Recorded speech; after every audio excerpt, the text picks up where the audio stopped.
আসসালামু আলাইকুম। জানিয়ে দেব এই মুহূর্তে হাতে পাওয়া সর্বশেষ ভয়ঙ্কর কিছু আন্তর্জাতিক আপডেট বাংলা সংবাদ। শুরুতেই থাকছে সংবাদ শিরোনাম।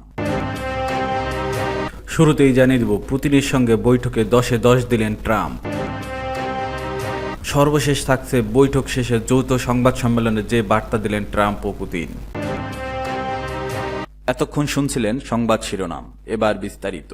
প্রিয় দর্শক, আপনি যদি এই চ্যানেলে নতুন হয়ে থাকেন, ভিডিওটি দেখতে দেখতে চ্যানেলটি সাবস্ক্রাইব করে আমাদের সাথেই থাকুন। পুতিনের সঙ্গে বৈঠকে 10-এ 10 দিলেন ট্রাম্প। আলাস্কায় রুশ প্রেসিডেন্ট ভ্লাদিমির পুতিনের সঙ্গে বৈঠকে অত্যন্ত ফলপ্রসূ হয়েছে বলে জানিয়েছে মার্কিন প্রেসিডেন্ট ডোনাল্ড ট্রাম্প।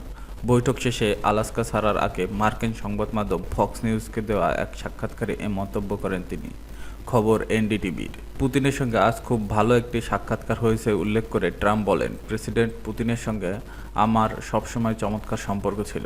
বৈঠকের ফলাফল জানতে চাইলে ট্রাম্প বলেন, পরে কি হয় তা আমরা দেখব, তবে আমি দেখতে চাই মানুষ মারা যাওয়া বন্ধ হোক। পুতিনের সঙ্গে আনুষ্ঠানিক বৈঠকের মূল্যায়ন করতে বলে ট্রাম্প জবাব দেন 10-এ 10। তিনি বলেন, আলোচনায় আমাদের মধ্যে দারুণ মিল ছিল। ট্রাম্প বলেন, এখন ইউরোপের দেশগুলোকে সম্পৃক্ত করে একটি চূড়ান্ত চুক্তি করার দায়িত্ব জেলেনস্কির।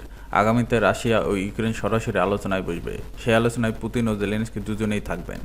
ট্রাম্পের কাছে জানতে চাওয়া হয়, ইউক্রেনের যুদ্ধভূমি বদলের মাধ্যমে কিভাবে শেষ হতে পারে। জবাবে ট্রাম্প বলেন, পুতিনের সাথে বৈঠকের সময় এই বিষয়গুলো নিয়ে আলোচনা হয়েছে এবং এ বিষয়ে আমরা একমত হয়েছি। মার্কিন প্রেসিডেন্ট বলেন, এটি খুবই ইতিবাচক বৈঠক ছিল। আমি মনে করি আমরা একটি চুক্তির খুব কাছাকাছি। ইউক্রেনকে যে কোনো চুক্তিতে রাজি হতে হবে। হয়তো তারা না বলবে, তবে আমি জেলেনস্কিকে বলবো একটি চুক্তি করুন। এদিকে রাশিয়ার প্রেসিডেন্ট ভ্লাদিমির পুতিন বলেছেন, ডোনাল্ড ট্রাম্প যদি 2022 সালে যুক্তরাষ্ট্রের প্রেসিডেন্ট থাকতেন তাহলে ইউক্রেন সংঘাত শুরু হতো না। ট্রাম্প বারবার দাবি করে আসছেন, সাবেক প্রেসিডেন্ট জো বাইডেনের পরিবর্তে সে সময় তিনি ক্ষমতায় থাকলে রাশিয়ায় ইউক্রেন সংঘাত এড়াতে পারতেন। পুতিন তার এই দাবির প্রতি বিশ্বাস পুনর্ব্যক্ত করেছেন। জানান তিনি বাইডেনকে পরিস্থিতি এমন পর্যায়ে না নিয়ে যাওয়ার জন্য বোঝানোর চেষ্টা করেছিলেন যে সামরিক পদক্ষেপের ফলে গুরুতর পরিণতি ঘটতে পারে। বৈঠক শেষে যৌথ সংবাদ সম্মেলনে যে বার্তা দিলেন ট্রাম্প ও পুতিন। আলাস্কার অ্যানকরেজ যুক্তরাষ্ট্রের প্রেসিডেন্ট ট্রাম্প এবং রাশিয়ার প্রেসিডেন্ট ভ্লাদিমির পুতিনের মধ্যকার বৈঠক শেষ হয়েছে। বৈঠক শেষে পুতিনের সঙ্গে যৌথ সংবাদ সম্মেলনে কথা বলেন মার্কিন প্রেসিডেন্ট। শুক্রবার স্থানীয় সময় দুপুর 1:08 অ্যানকোরেজ মার্কিন সামরিক ঘাঁটিতেই এই বৈঠক অনুষ্ঠিত হয়। সেখানে প্রায় 3 ঘন্টা বৈঠক হয় তাদের মধ্যে। ইউক্রেন যুদ্ধ বন্ধে রুশ প্রেসিডেন্ট ভ্লাদিমির পুতিনের সঙ্গে প্রায় 3 ঘন্টার বৈঠকের পর যুক্তরাষ্ট্রের প্রেসিডেন্ট ডোনাল্ড ট্রাম্প বলেছেন, তাদের বৈঠক অত্যন্ত ফলপ্রসূ হয়েছে, তবে এখনও কিছু বিষয়ে মীমাংসা বাকি রয়েছে। বলেন, পরবর্তী সময় অগ্রগতির অর্জনের জন্য আমাদের খুব ভালো সুযোগ রয়েছে। মার্কিন প্রেসিডেন্ট জানান, তিনি এখন ইউক্রেনের প্রেসিডেন্ট ভ্লাদিমির জেলেনস্কি ও ন্যাটো মিত্রদের সঙ্গে কথা বলবেন। চুক্তি শেষ পর্যন্ত তাদের উপর নির্ভর করবে এবং তাদের সম্মত হতে হবে।